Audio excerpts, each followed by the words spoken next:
Hello, everyone, and welcome back to Strike Zone with Manager George Tsamis. Strike Zone is a weekly program that gives you, the fans, the opportunity to ask the St. Paul Saints skipper questions about the Saints, baseball or sports in general, or just seek the coach's wisdom about life and what's happening out there in the world. This week we have an exciting program for you as George talks to us a bit about what's going on in the Major League Baseball playoffs.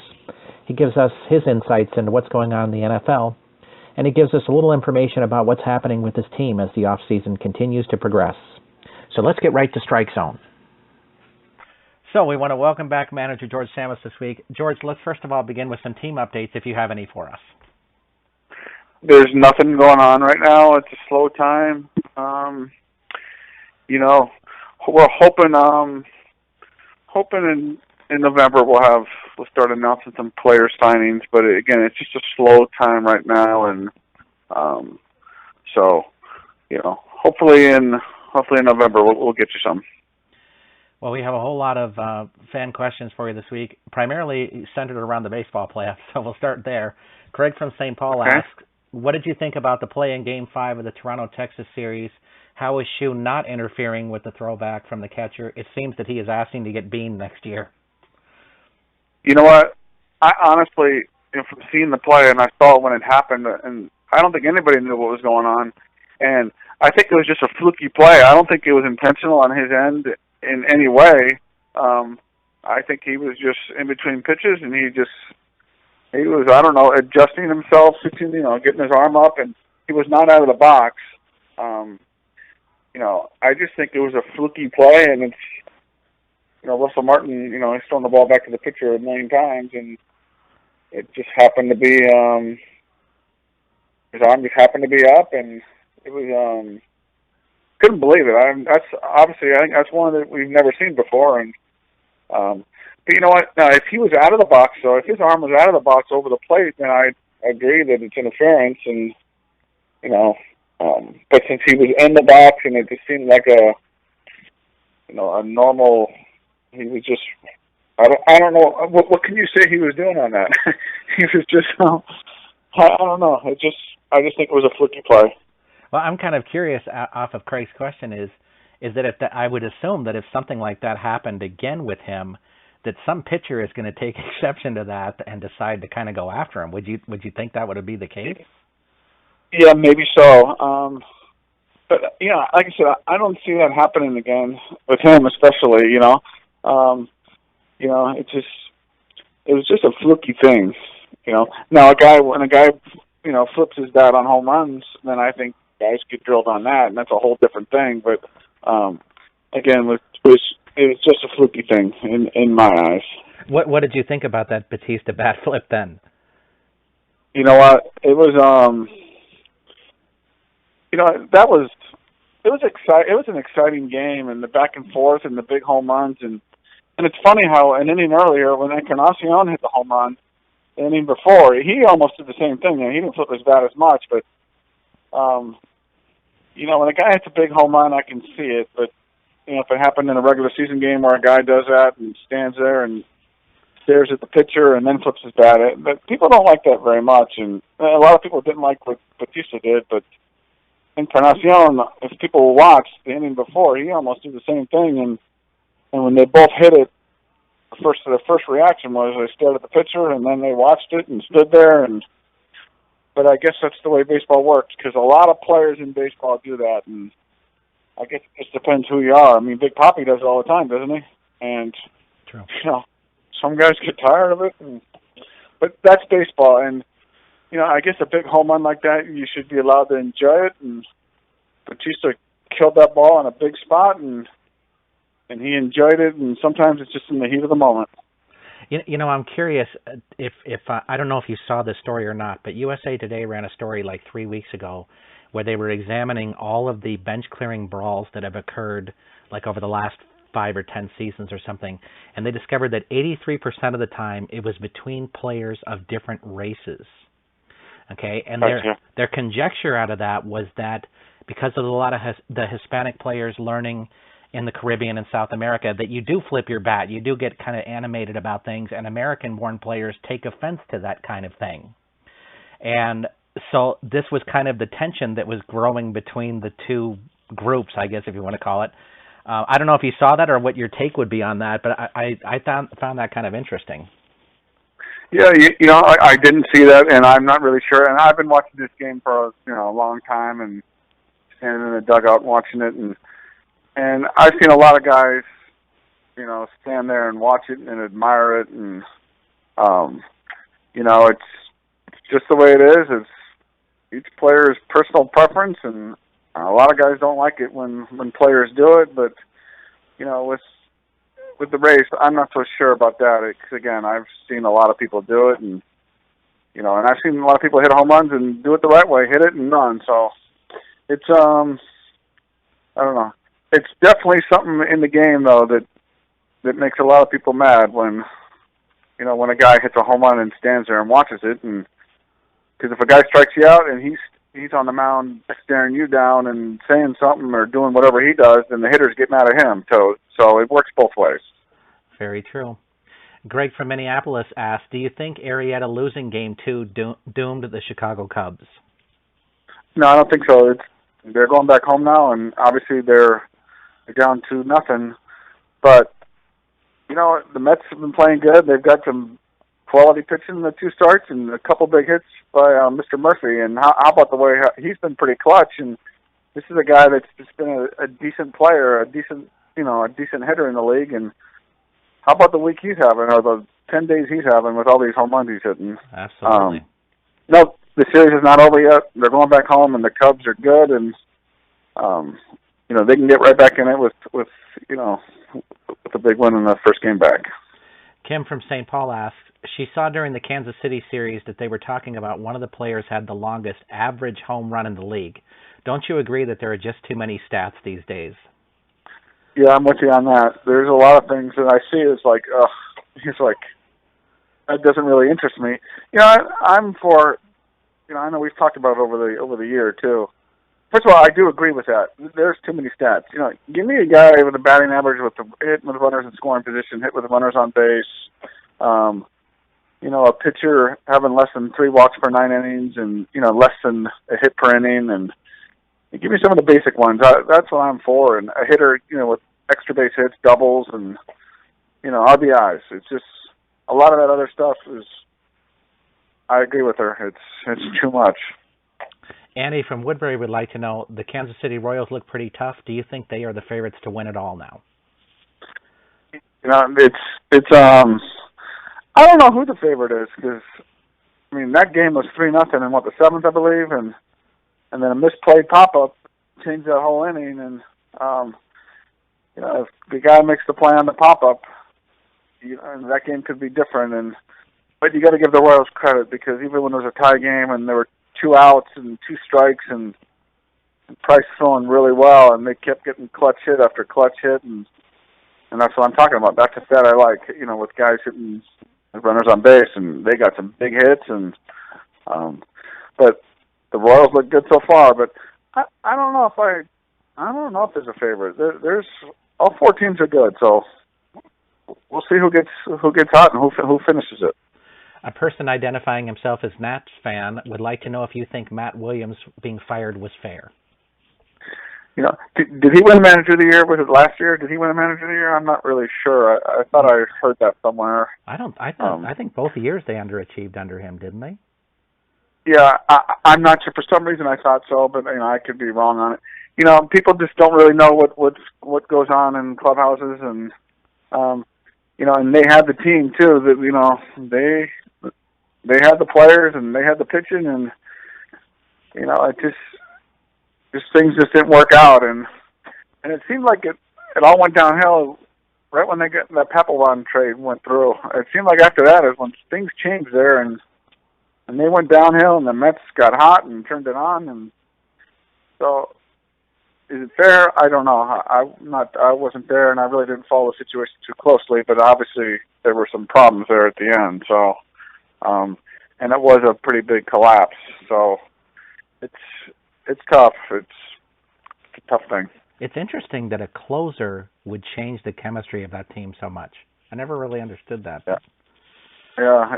I think they were doing well, and their closer was good, and their relievers were good, but it's a change they made, and it just didn't work out, and And again, it seemed like it caused problems, so it's because things did go the other way. We have a couple of Saints-related questions for you. The first one is from Janie from St. Paul, who wonders how Kramer Sneed was traded to Somerset and then came back as the player to be named later. Their season goes a little bit longer than ours, and they play through the end of September, and they were in the playoffs, and they had a need for a pitcher, and when we got done, we just gave him a chance he can go play some more and have a few more weeks to play, and so that's quite common in the independent leagues where our season ended a little bit earlier. The Atlantic League season's longer, and so we sent him over there so he can play a little bit longer, and it was nice for him. They won a championship over there in Somerset, and but obviously we'll get him back, and unless he gets signed with a major league organization this off season, which hopefully he does. But if he doesn't, he'll be back with us, and what an excellent season he had for us. Is somebody else then coming as a part of that trade, or it was just kind of he went there and then came back? Yeah, he just went there. Just we have a good relationship with those guys over there, and they said they had a need, and we did them a favor, and they've returned the favor before and sending us guys, and it's just more of a helping somebody out and letting Kramer get exposed a little bit more and pitch a little bit more. Excellent. Howie from Bloomington would like to know, do you see your bullpen as the primary area you will be working on to build this off season? Yeah, obviously with losing Zuzalik and to the Orioles, which were great, it was a great year he had, and we're happy for him, and not sure what a couple guys are doing with Rodabaugh if he's going to play next year. I can say that that's going to be a need, and we'll address it throughout the off season here.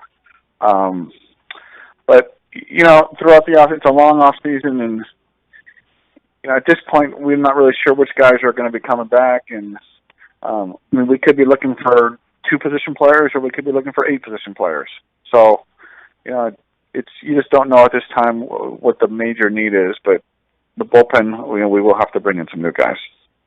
We have a series of football questions for you this week, so we'll begin with Oliver from Bemidji, who asks, Skipper, what do you think of that fake punt play in the Colts game? Confusing, wouldn't you say? Yeah, it was, I don't know, I think they're just trying to draw them off sides, and I think, I don't think the ball was supposed to be snapped, and if you read Coach Pagano's lips after the play was over, you can see him saying, why did you snap it, or who told you to snap it, or something like that. So I think it was meant to be that they weren't supposed to snap it at all and just try to draw somebody off sides to get the first down, but I think it didn't work out that way. I think the ball was snapped when it shouldn't have been, but Pagano, he took all the heat for it, he took the blame for it, and he took responsibility for it, and it was good that he did that. But I don't think the ball should have been snapped, and I think that was the design of the play, and if they didn't draw him off sides, they would have punted. So I know it's a play we haven't really seen, though, huh? No, that's very weird. Very weird for sure. Yeah. He got blasted for it, too, and it was a big play in the game, but sometimes it wasn't executed the right way, and they paid for it. After last night's victory, Thomas from Minneapolis would like to know if you think anybody can stop the Patriots this season.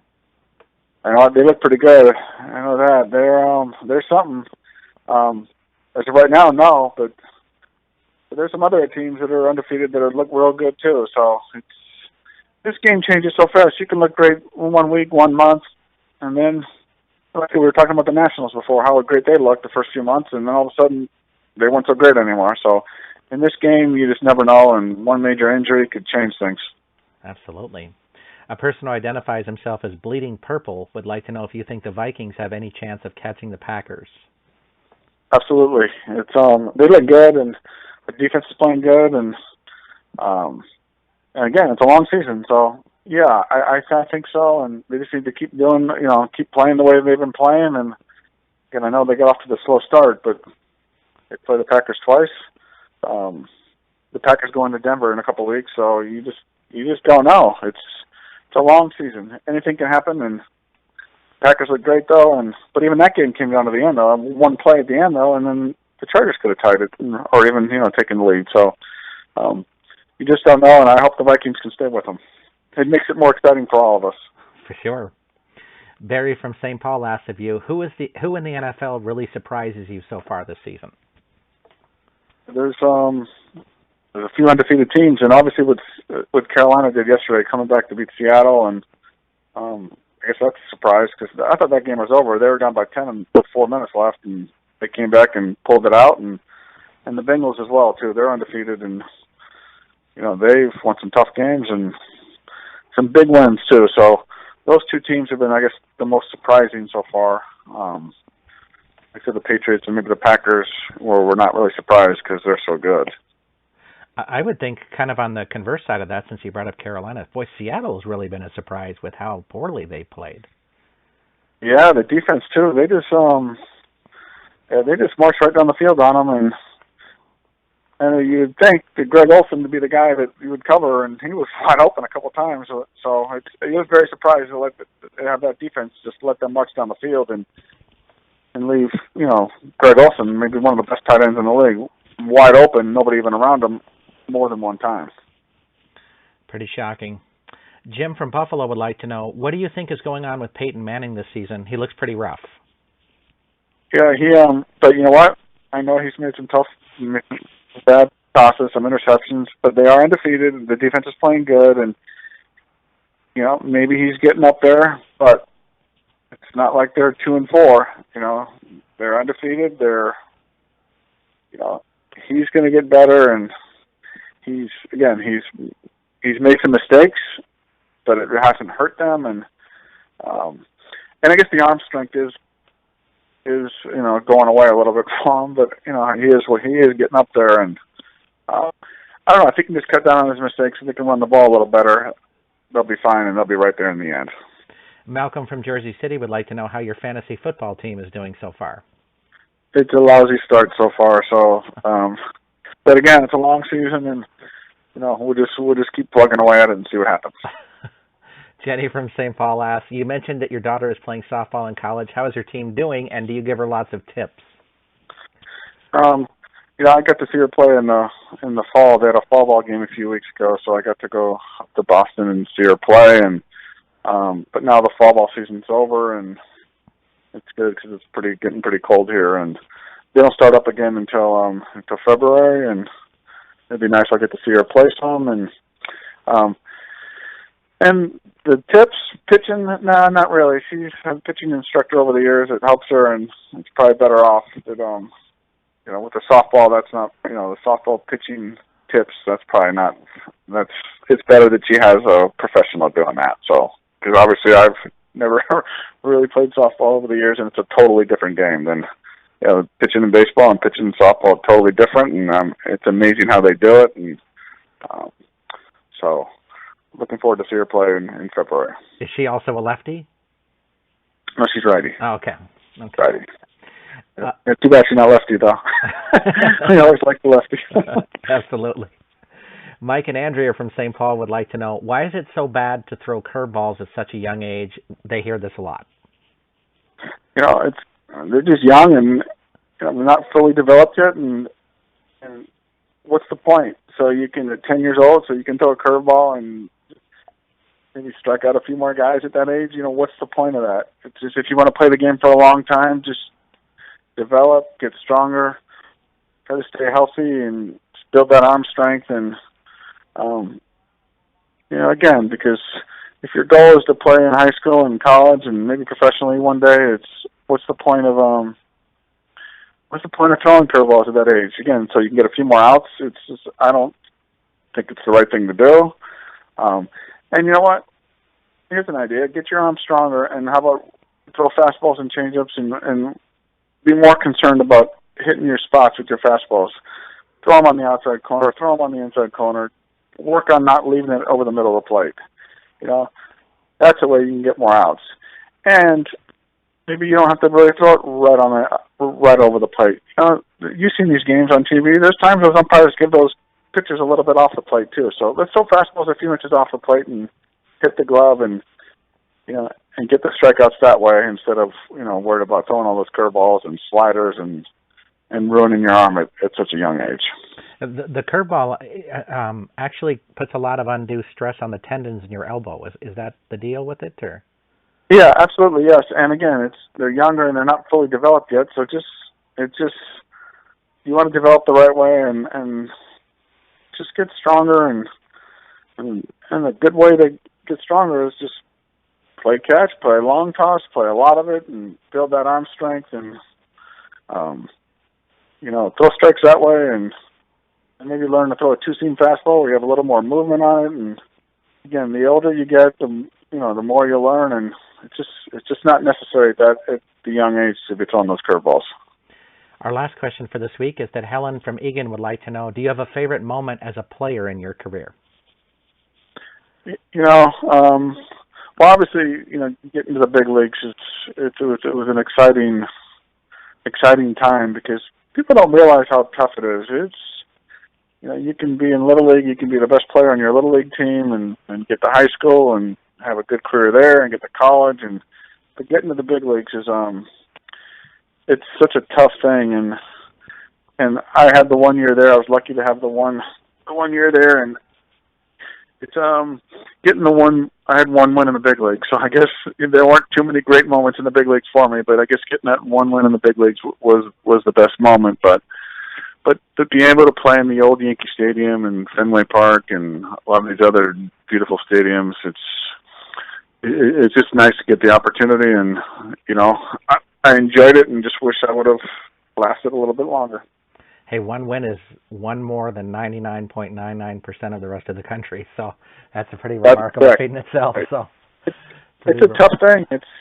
You don't realize it until, again, you can be the best guy on your team going all the way up, but you know what? There's always somebody better, and especially once you get out of high school and into college and into pro ball, there are so many good players out there, and just keep plugging away, and hopefully you get the chance. But it is tough. Yeah, absolutely. Well, thank you for joining us this week, George. No problem. Thank you very much. We want to thank Manager George Tsamis for joining us on Strike Zone this week. If you have your own questions you'd like to ask the St. Paul Saints skipper, please send them to us at askgeorge@minorleaguesportsreport.com. That's askgeorge@minorleaguesportsreport.com. Please have your questions to us by Friday afternoon so we can give the skipper a couple of days to review those questions before we record the show on Monday afternoon. We want to thank you for joining us this week. I am Rob Pannier, the managing editor of the Minor League Sports Report, and we look forward to seeing you next week on Strike Zone.